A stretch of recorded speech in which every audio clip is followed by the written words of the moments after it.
Today we see new point of complex number, that is the Argand diagram. आता हे Argand diagram काय आहे ते आपण बघू. जनरली आपण जेव्हा एखादा पॉइंट ग्राफ वरती पुट करतो तेव्हा तो ग्राफ XY प्लेन मध्ये घेतो. मग इथे आपल्याला कॉम्प्लेक्स नंबर म्हणजे z XY हा एकच पॉइंट ग्राफ वरती पुट करताना x आणि y ह्या दोन्ही ऍक्सिस ची गरज पडणार आहे. मग आपण जेव्हा कॉम्प्लेक्स नंबर ग्राफ वर पुट करतो तेव्हा x ऍक्सिस जो आहे त्याला रियल ऍक्सिस असं कन्सिडर करतो आणि y ऍक्सिस ला इमॅजिनरी ऍक्सिस.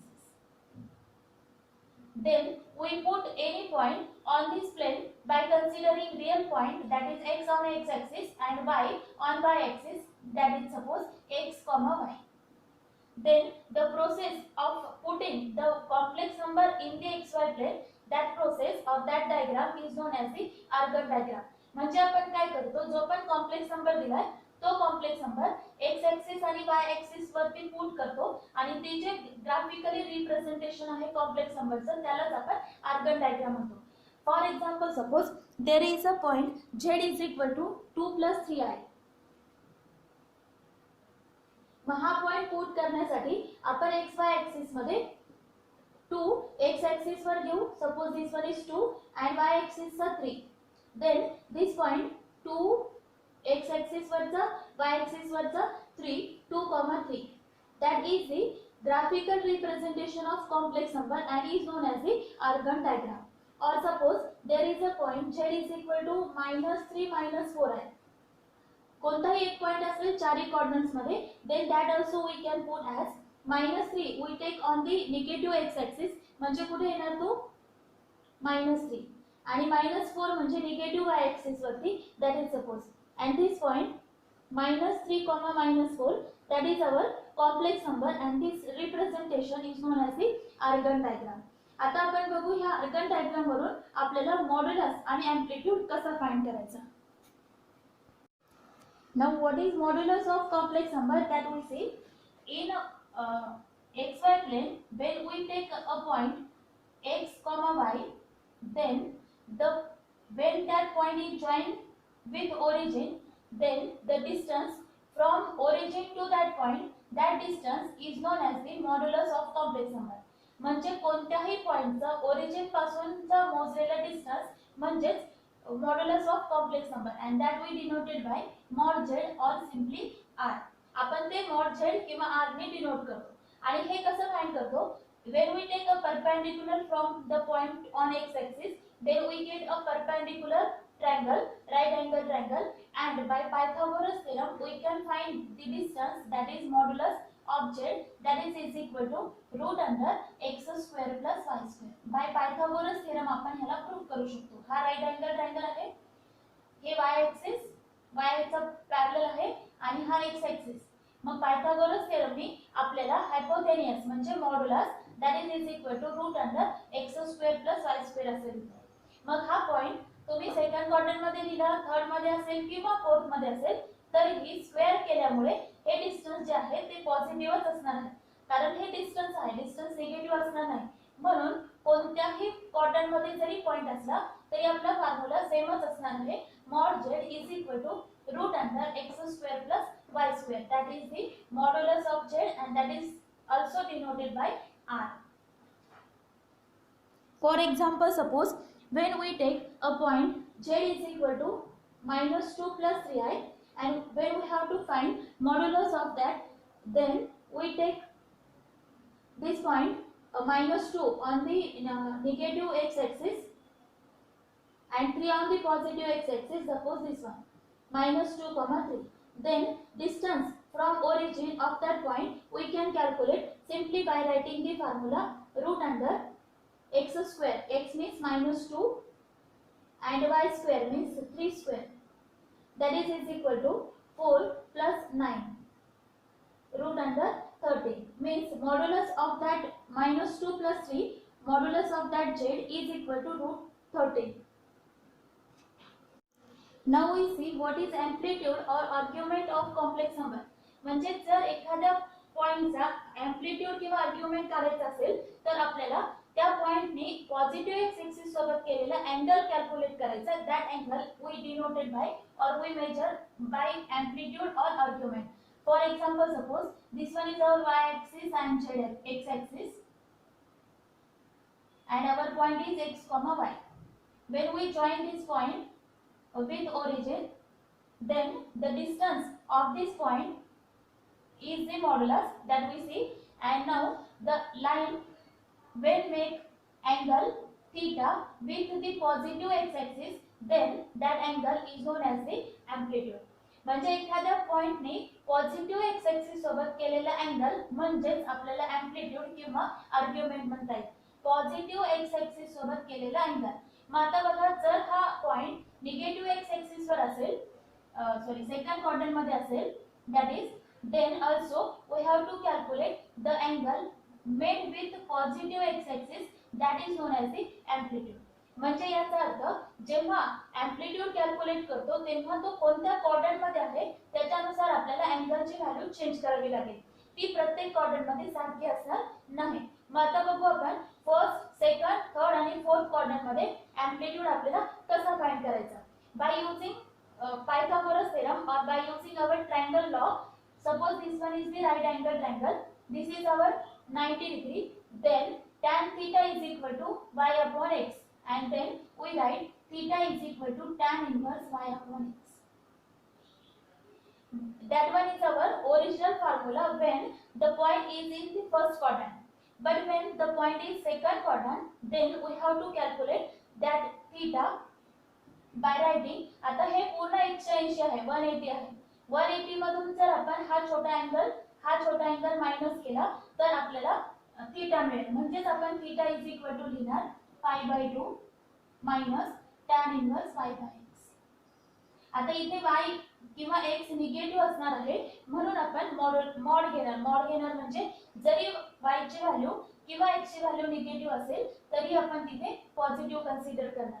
म्हणजे बघा, जर सेकंड क्वाड्रंट मध्ये अँगल आपल्याला फाइंड करायचा असेल, सेकंड क्वाड्रंट मध्ये पॉइंट दिलेला आहे आणि आपल्याला एम्प्लिट्यूड फाइंड करायचा असेल तर आपल्याला हा अँगल मिळणार.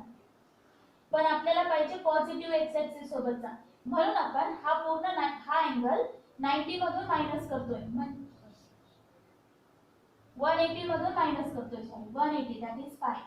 180 minus tan inverse y upon x. Now when that point is in the third quadrant, that we see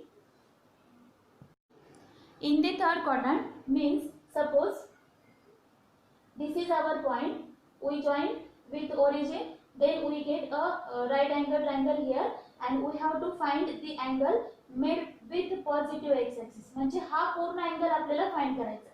मग हा अँगल कसा मिळणार, आपल्याला ट्रायंगल रूलने तर हा अँगल मिळणार.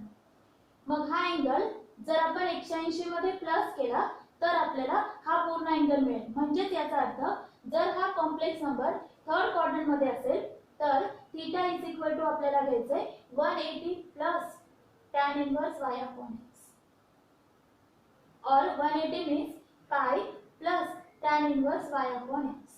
म्हणजे थर्ड क्वाड्रंट मध्ये असेल तर आपल्याला अँगल घ्यायचा आहे पाय plus tan inverse y upon x. Now when the angle is in the fourth quadrant, इथे आपल्याला मिळतोय ट्रायंगल. आपल्याला पाहिजे हा पूर्ण अँगल. मग हा पूर्ण अँगल फाइंड करायचा असेल तर आपल्याला मिळणार हा ट्रायंगल रूलने आपल्याला हा मिळणार. आपल्याला पाहिजे हा. मग काय करावं लागेल तर हा जो पूर्ण अँगल आहे 360 मधून हा छोटा अँगल आपण मायनस करू. म्हणजे आपल्याला एम्प्लिट्यूड मिळणार theta is equal to 360 minus tan inverse y upon x. 360 म्हणजेच आपण लिहू 2 pi minus tan inverse y upon x. That means in 4 different quadrants we get amplitude in 4 formula, that is theta is equal to in first quadrant y upon x, second quadrant मध्ये 180 minus tan inverse y upon x, third quadrant मध्ये 180 plus tan inverse y upon x आणि fourth quadrant मध्ये मिळणार 360 minus tan inverse y upon x. That is in first quadrant our complex number we written as x plus iy and therefore theta, that is amplitude of z, is equal to tan inverse y upon x. In second quadrant, the complex number is written as minus x plus iy. Minus पहिल्यांदी आणि second plus असेल तर हा second quadrant मध्ये आहे. Then theta is equal to 180 minus tan inverse y upon x. In third quadrant minus x minus iy म्हणजे हा जर थर्ड मध्ये मायनस मायनस थर्ड मध्ये असेल तर theta is equal to 180 plus tan inverse y upon x. And if the number is in the fourth quadrant, then that is z is equal to x minus iy. Fourth quadrant मध्ये आपण y ला minus घेतो म्हणजे theta is equal to येणार 360 minus tan inverse y upon x. Mod घ्यायचं आहे. Mod घेतल्यानंतर जरी हा मायनस असेल तर इथे मात्र प्लसच येणार कारण आपण घेतोय ॲब्सोल्यूट व्हॅल्यू. मग निगेटिव्ह आहे म्हणून 360 मायनस असं आपण कन्सिडर केलेलं आहे.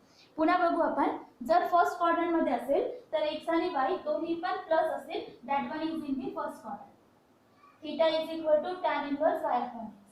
सेकंड क्वाड्रंट मध्ये असेल तर minus plus that is in second quadrant. Theta is equal to 180 minus tan inverse y upon x.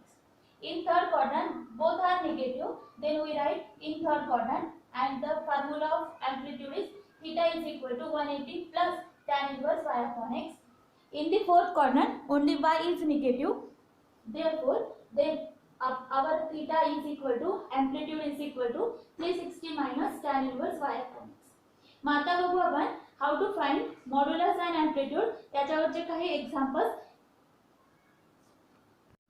Then our example is, our question is find modulus and amplitude of the following complex numbers. Then first example is 7 minus 5y. First of all we consider the given complex number at z is equal to 7 minus 5y.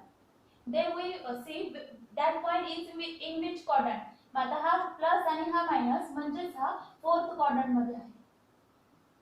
मग fourth quadrant मध्ये असला तरीही modulus find करण्यासाठी आपल्याकडे एकच formula आहे पण amplitude find करण्यासाठी आपल्याला फोर्थ क्वाड्रंटचा फॉर्म्युला घ्यावा लागेल.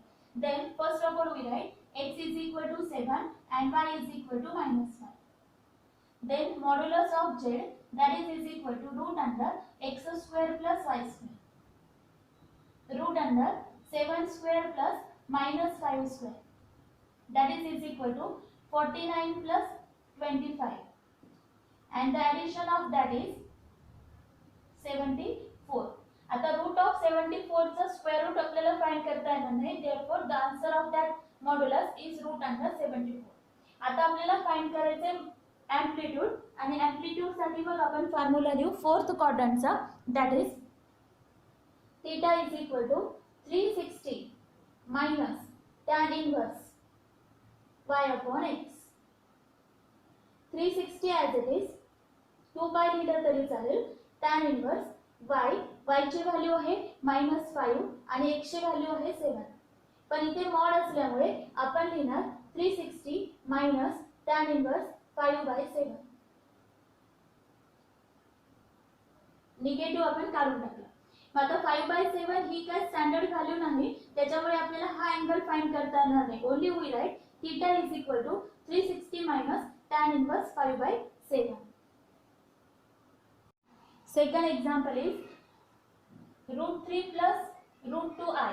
Here also we write z is equal to √3 plus √2i.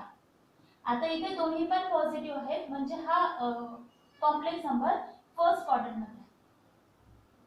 Then we consider x is equal to √3 and y is equal to √2.